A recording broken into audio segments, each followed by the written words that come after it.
Karaniwang nagmamahal din ang mga bilihin kapag sumipa ang presyo ng petrolyo. Panawagan ng Malacanang sa publiko, huwag mag-panic buying.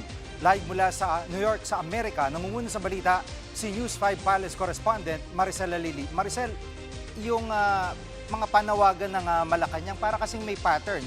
Una, yung DOE nanawagan na nagsabi, nag-anunsyo na tataas yung presyo ng petrolyo. Ngayon, talagang mataas na dito sa Pilipinas. Pag-uwi mo, napakamahal ng gasolina at diesel. Pangalawa, ngayon, magpa-panic buying. Panic buying, huwag mag-panic buying ang publiko. Parang parang more on predictive side than yung pagiging proactive nila para pigilan yung mga potential nga na epekto. Pero ang tanong ay tataas ba talaga ang presyo ng bilihin para manawagan itong mga taga-Malacanang?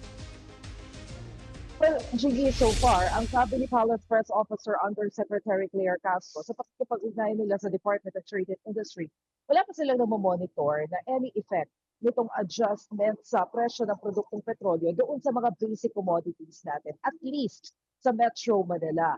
Ang sinasabi ni Yusek Claire Castro, obviously, nagkaroon na nga tayo ng adjustment dito sa presyo ng mga produktong petrolyo, pero bagaman ganyan, kailangan pa rin daw nila ng tulong ng report coming from different people na nakaka-experience kung meron man silang nakikitang pang-aabuso na nag-hoard o kaya naman ay nagpapanik buying kasi hindi yan makakatulong sa atin sa ngayon, lalo na't hindi naman talaga natin alam kung kailan matatapos itong epekto ng conflict sa Middle East. Narito ang sinabi ni Yusek Castro.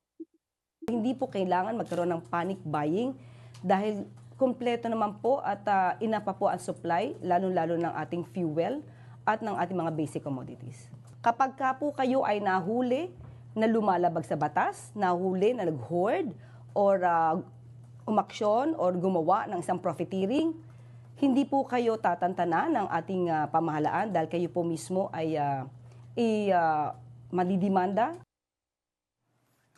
At Maricel, may reaksyon na bang Malacanang tungkol sa viral video ng pagtataboy ng isang taga-embassy sa mga OFW na humingi ng tulong sa Bahrain?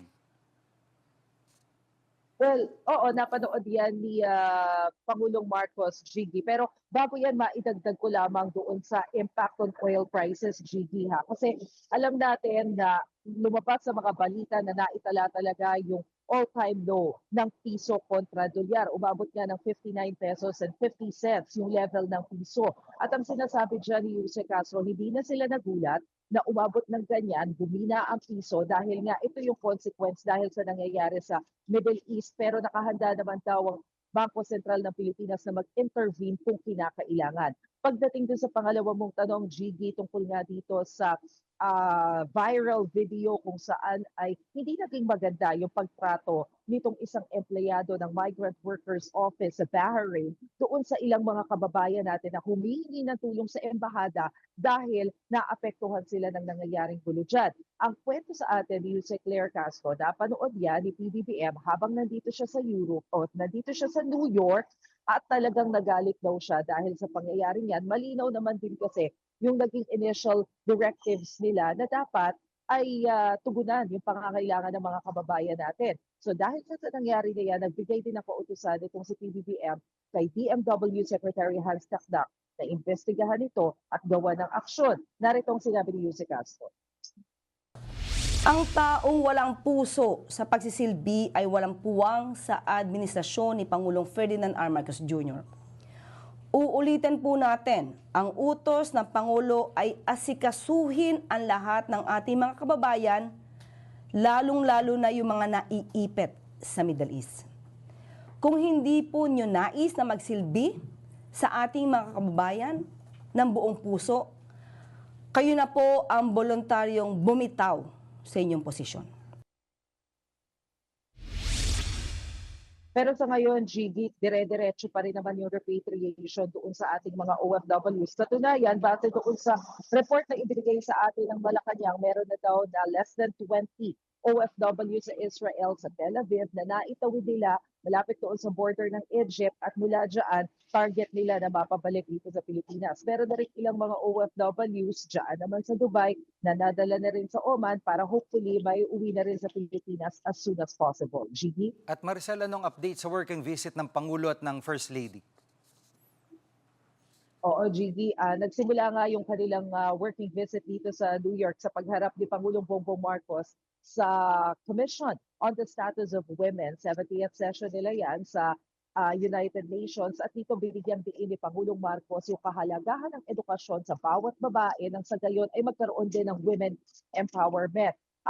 Mahalaga itong timing ng pagsasalita ng Pangulo dyan sa UN tungkol dyan dahil ngayong 2026 ay ginugunita rin daw yung anibersaryo ng paglagda ng Pilipinas doon sa convention kung saan ay ayaw natin, pinapakita natin na hindi pwede yung discrimination o anumang uri ng diskriminasyon against women.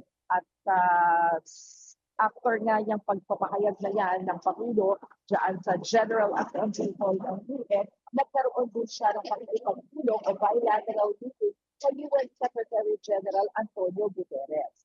Ang ginawa daw dito na inihayag ng Pangulo yung ating pangangampanya para maibigay sa Pilipinas yung non-permanent seat sa UN Security Council. At ngayong araw, ano kasi ngayon dito, Gigi, mag-aalas 6 ng umaga. So second working day ito ni Pangulong Marcos dito sa New York. Inaasahan na haharap na rin siya sa UN Security Council at baka matalakay din yan at yung ilan pang mga assembly bago tayo papagbigyan sa isang press briefing at mabigyan din tayo ng update tungkol din sa kanya mga naging private meetings kahapon sa ilang business sector. Gigi? Yan po ulat ni Maricela Lili live mula sa New York sa Amerika.